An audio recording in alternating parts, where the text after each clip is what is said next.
ஒன்றிய அளவில் மலிவான அரசியல் ஆதாயங்களுக்காக மக்களை மத ரீதியாக பிளவுபடுத்தி மக்களிடையே வேற்றுமையை விதைத்து அதில் குளிர்காய நினைக்கிறது பாஜக. அவர்களின் இந்த விஷமத்தனமான வேலைகள் வேறு எங்கு வேண்டுமானாலும் எடுபடலாம், ஆனால் தமிழகத்தில் ஒருபோதும் எடுபடாது. நேத்திக்கு விஜய் அவர்கள் அவரோட செயற்குழுல சில விஷயங்கள்லாம் பேசியிருக்கிறாரு. அது கூட துண்டு சீட்டை பார்த்து தான் பேசியிருக்கிறார். ஏன்னா அவருக்கு சொந்த மூளை இல்லைன்னு நினைக்கிறேன். அதாவது மனசுல இருந்து பேசணும், மூளையில இருந்து பேசக்கூடாது. மனசுல இருந்து பேசினாதான் அது மக்களுக்கான பேச்சு. நீ துண்டு சீட்டை பார்த்து பேசினா அது மக்களுக்கான பேச்சு கிடையாது. என்னைக்கு ஒரு தலைவன் துண்டு சீட்டு இல்லாம மனசுல நினைக்கிறத மக்களுக்கு செய்வன்னு சொல்றான்னா அவன் தான் உண்மையான தலைவனாக இருக்க முடியும். ஆனா நீங்க சாதாரணமா ஒரு பேசுற விஷயத்த கூட பேப்பர்ல எழுதி வச்சு பேசுறீங்கன்னு சொன்னா, யாரோ ஒரு எழுதி கொடுத்தது ஒரு தலைவன் பேசுறான்னு சொன்னாக்கா உண்மையிலேயே அந்த மக்களுக்கு ஆத்ம திருப்தியாக அவரால் எதுவுமே செய்ய முடியாது என்பதை உங்கள் மூலம் புரிந்து கொண்டோம். அது மட்டுமல்லாமல் பாஜகவோடு ஒட்டும் கிடையாது, உறவும் கிடையாது என்று சொல்லும் நீங்கள், நாங்களும் தெளிவா சொல்றோம், யாரு கூட யாரும் உறவு வச்சுக்க முடியாது, யார் அரசியல் நீண்ட நண்பனும் கிடையாது, நீண்ட எதிரி கிடையாது. ஆனா பாஜகவை நீங்கள் மதவாத கட்சி என்று காரணமாக சொல்லும் போது அதுக்கு எதிர்வினை ஆற்றக்கூடிய நிலைமையில நாங்க இருக்கிறோம்.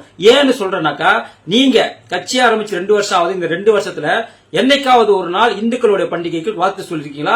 என்னைக்காவது ஒரு நாள் இந்துக்களோட பண்டிகைகளை போய் நீங்க கலந்து கொண்டிருக்கீங்களா? கிடையவே கிடையாது. தீபாவளிக்கு வாழ்த்து சொன்னதில்லை, விநாயகர் சதுர்த்திக்கு வாழ்த்து சொன்னதில்லை, கிருஷ்ண ஜெயந்திக்கு வாழ்த்து சொன்னதில்லை, ராமநவமிக்கு வாழ்த்து சொல்ல, இப்படி எந்த ஒரு இந்து பண்டிகைக்கும் வாழ்த்து சொல்லாத நீங்க, ஆனா ரம்ஜான் மட்டும் குல்லா போட்டுக்கிட்டு போய் நோன்பு கஞ்சி குடிப்பீங்க, இது கிறிஸ்துமஸ் மட்டும் சில்வ போட்டுக்கிட்டு போய் கேக்கு சாப்பிடுவீங்க.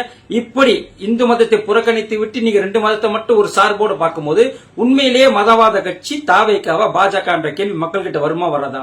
ஏன்னாக்கா நீங்க ஒரு கிறிஸ்தவர் என்பதனால் உங்களுக்கு இந்து மதத்தின் மீது நம்பிக்கை இல்லாம போயிடுச்சான்ற ஒரு கேள்வி வரும்.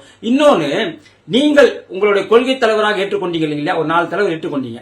அதுல முக்கியமானவர் காமராஜர் அவர்கள் நீங்கள் கொள்கை தலைவராக ஏற்றுக்கொள்வதற்கு காரணம் என்ன? உண்மையிலேயே அவர் கொள்கைக்காக நீங்கள் ஏற்றுக்கொள்ளவில்லை. அதுலயும் ஒரு ஜாதி அரசியல் இருக்கு. ஏன்னு கேட்டீங்கன்னாக்கா, காமராஜர் நாடார் சமுதாயத்தை சார்ந்தவர். இன்னைக்கு நாடார் சமுதாயத்தை பாத்தீங்கன்னாக்கா கிட்டத்தட்ட 75% நாடார்கள் இந்த கிறிஸ்தவ மதத்தை தழுவி விட்டார்கள். அந்த கிறிஸ்தவ ஓட்டை வாங்க வேண்டும் என்பதற்காக தான் நீங்க இன்னைக்கு காமராஜரோட படத்தை பயன்படுத்தி எங்களுக்கு தெரியும். காமராஜரை போலவே தான் நம்ம முத்துராமலிங்க தேவர் ஐயாவும் மிகப்பெரிய ஒரு புகழ்பெற்ற தலைவர். ஏன் நீங்க அவருடைய படத்தை நீங்க பயன்படுத்தல? ஏன்னு கேட்டீங்கன்னாக்கா, பெரியாரை காமராஜர் எதிர்க்கவில்லை, ஆனால் பெரியாரை முத்துராமலிங்க தேவர் பகிரங்கமாக எதிர்த்தார். அந்த ஒரு காரணத்துக்காக நீங்க முத்துராமலிங்க தேவர் ஐயாவோட படத்தை பயன்படுத்தல. இப்படி ஜாதிய ரீதியாகவும் மத ரீதியாகவும் அரசியல் செய்யும் நீங்கள் பாஜகவை பற்றி பேசுவதற்கு உங்களுக்கு தகுதி கிடையாது.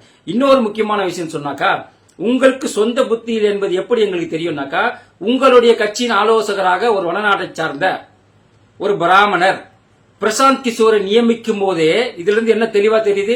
உங்களுக்கும் சுயபுத்தி கிடையாது, உங்களுடன் இருக்கும் 4 அன்னகைகளுக்கும் சுயபுத்தி கிடையாது. இப்படி சுயபுத்தி இல்லாமல், உங்களுக்கு சுய அறிவு இல்லாமல், உங்களுக்கு ஆலோசனை சொல்வதற்கு நீங்கள் ஒருவரை நியமிக்கிறீர்கள் என்றால், அப்புறம் உங்ககிட்ட ஆட்சியை கொடுத்து அப்ப நீங்க ஆளுவீங்களா இல்ல பிரசாந்த் கிஷோர் ஆளுவாரா? நீங்க ஒரு சட்டத்தை ஏற்றுவீங்களா இல்ல பிரசாந்த் கிஷோர் ஏற்றுவாரா? இப்படி முன்னுக்கு பின் முரணாக ஒரு கட்சியை நடத்தி கொண்டிருக்கும் நீங்கள் பாஜகவை பற்றி பேசுவதற்கு உங்களுக்கு என்ன தகுதி இருக்கு? எனவே நீங்க திமுகவை சீன்றீங்களா? சீண்டீங்க, அது எங்களுக்கு பிரச்சனை இல்ல. தாவைக்கா பாஜகவை சீண்டினால் அதற்கான பதிலடி பாஜகவிலிருந்து கிடைக்கப்படும். இது சாதாரண கூட்டம் கிடையாது, சங்கிகள் கூட்டம்.